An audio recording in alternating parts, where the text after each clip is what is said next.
brought you by Silver Pumps and Motors. Top quality और consistent performance के लिए सिर्फ सिल्वर पंप्स नाम याद रखना. అధ్యక్ష ఎవరిని మభ్యపెట్టాలని ఈరోజు మాట్లాడుతున్నారు అధ్యక్ష. ఉమ్మడి రాష్ట్రంలో రాజశేఖర రెడ్డి గారి మంత్రివర్గంలో రాజశేఖర రెడ్డి సహకారంతో కేంద్ర మంత్రివర్గంలో ఉన్న చంద్రశేఖరరావు హరీష్ రావు గారు ఆనాడు అడ్డుకుని ఉంటే పోతిరెడ్డి పాడు పొక్క పెద్దవై ఉండేదా, తెలంగాణకు అన్యాయం జరిగి ఉండేదా అని నేను అడుగుతున్నా అధ్యక్ష. అది పక్కన పెట్టండి అధ్యక్ష. కాంగ్రెస్ పార్టీ శ్రీమతి సోనియా గాంధీ గారు ఆనాడు ఆల్ పార్టీ కమిటీలో ఉత్తమ్ కుమార్ రెడ్డి గారు తెలంగాణ తరఫున రిప్రజెంట్ చేసిండ్రు. అఖిల పక్షాన్ని పిలిచినప్పుడు కేంద్ర హోంశాఖ తెలంగాణ రావాలి అని వారు వాదనలు వినిపించిన తర్వాత జూన్ 2, 2014 నాడు తెలంగాణ రాష్ట్రం ఏర్పడ్డ తర్వాత ఆనాడు ఉమ్మడి రాష్ట్రంలో 2011-12లో కిరణ్ కుమార్ రెడ్డి గారి మీద ఒత్తిడి తీసుకొచ్చి పాలమూరు రంగారెడ్డి ఎత్తిపోతల కోసం, సర్వే కోసం, నిధుల కోసం, ప్రాజెక్టుల కోసం ఈరోజు డీకే అరుణ గారు బీజేపీలో ఉండొచ్చు గాక, డీకే అరుణ గారు, చిన్నారెడ్డి గారు, మల్లు రవి గారు కొట్లాడి ఆనాడు జీవో దీపించి రోజుకు 2 టీఎంసీల ప్రకారం జూరాల నుంచి నీళ్లు తరలించాలి పాలమూరు రంగారెడ్డి కానీ ప్రాజెక్టును ఆమోదింపజేసింది నిజం కాదా అధ్యక్ష? ఆ రోజు తమరు కూడా ఉన్నారు కదా అధ్యక్ష.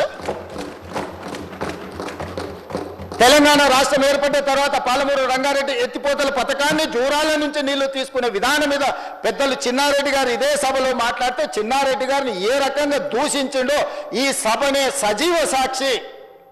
చంద్రశేఖరరావు గారు ఇక్కడనే నిలబడి చిన్నారెడ్డిని అవమానించిన మాట వాస్తవం కాదా?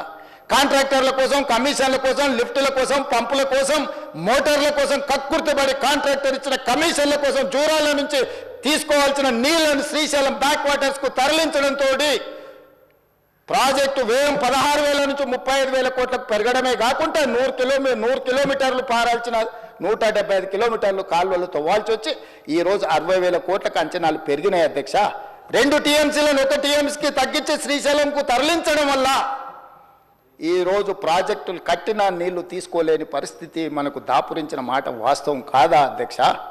అధ్యక్ష, తుంగభద్ర కానీ, లేకపోతే సుంకేశ్ల కానీ, లేకపోతే కృష్ణానది జలాలు కానీ కర్ణాటక రాష్ట్రం నుంచి మొట్టమొదట మహబూబ్నగర్ జిల్లాలో అలంపూర్ గద్వాల ప్రాంతంలో వస్తాయి అధ్యక్ష. మొట్టమొదటి ప్రాజెక్టు జూరాల దగ్గర.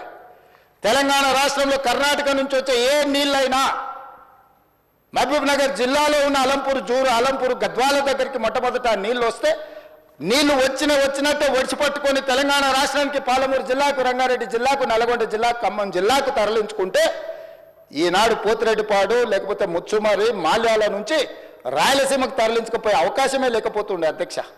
మహబూబ్నగర్ జిల్లాలో కర్ణాటక నుంచి ఎంటర్ అయిన నీళ్లు ఈరోజు తిరిగి మళ్ళీ రాయలసీమ పోయి మళ్ళీ వెనక్కొచ్చి మళ్ళీ శ్రీశైలంకి వచ్చినప్పుడు ఒకవైపు రాయలసీమ, ఇంకొక వైపు మహబూబ్నగర్ ఉంటే మొత్తం కల్వకుర్తి లేకపోతే పాలమూరు రంగారెడ్డి అన్ని ప్రాజెక్టులు కలిపితే కూడా రోజుకు 2 టీఎంసీలు తీసుకునే కెపాసిటీ మన ప్రాజెక్టులలో లేదు.